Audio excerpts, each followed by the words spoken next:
Alright, Colin Kaepernick came in for a tryout like thousands of players trying to get into the NFL now. Some of you have asked me what I think of it, and I really have nothing to say. He has a right to try out for any team that will have him, and the Raiders have a right to have him. But he left without a deal, and I haven't seen him play in 6 years, so there's really nothing to say. So let's move on to the quarterback of the Las Vegas Raiders. Everyone coaches differently, and everyone takes to that coaching differently. Jon Gruden is who he is and has his style. And Josh McDaniels, who learned a thing or two from his stint with the Denver Broncos, now has his. Gruden was always known to be extremely hard on his quarterbacks. But when he coached Carr, sometimes I wonder if he was just being hard on Carr or if he was just not sold on him. He never really came out and said Carr was his guy. He went to Kyler Murray's pro day in 2019. Brought in 2015 number 2 overall Marcus Mariota to quote-unquote give him a chance to heal while giving him big money. Unless there was something big, he obviously did.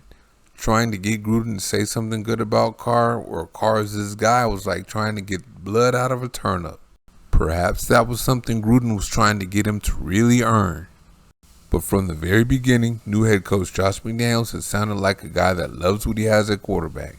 That really shouldn't be surprising, be it that he tried to trade for Carr back in 2020. But that was obviously before he started working with Carr. And now he's worked with him a little in OTAs while installing a new offense. And his praise for Carr has not stopped. Oh, and bringing in a quarterback that hasn't played in 6 years is no threat to Carr. But somehow McDaniels had to address that. I think Derek's pretty comfortable with where he's at. I think he knows who he is for us. I know he knows how I feel about him, how we feel about him, and I don't think that's really a big thing to Derek at this point. I think he knows this is his football team, and and he's working like it on the field, and he's leading the way that we want him to lead, and he's doing all the right things. I couldn't ask more from Derek Carr, and very pleased with what he's doing so far.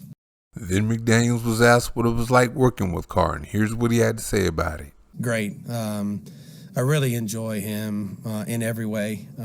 He's a great human being, and he's a really smart football player. You don't have to say it 5 times for him to get it. There's a natural way he learns that is pretty easy for a coach, and he's a great leader, so his teammates follow him. He's a competitive guy. He wants to do it the way you want it done, which I love that about him. He knows that I'll give him some gray, but he don't want the gray. He wants, hey, tell me exactly how you want it done. I'm going to try to do it that way. So just a great process. Really excited about the time I've got to spend with him so far, and looking forward to developing that relationship more and more as we go. A very coachable guy. Like I said, sets the bar high, here early, stays late, does everything you could ask of him. So Carr and McDaniels are off to a good start. Yeah, I know they haven't played a game yet. They haven't even been in pads yet. But that's better than hearing something like, oh, well, it's a work in progress. When you hear words like that, it's not going as well as it could be going. But from the sounds of McDaniels, everything's going as well as it could be going. And that's all you can ask for in the month of May. Either way, let's look forward to seeing what McDaniels could do with Carr from here on out. Thank you very much for watching. See you next time.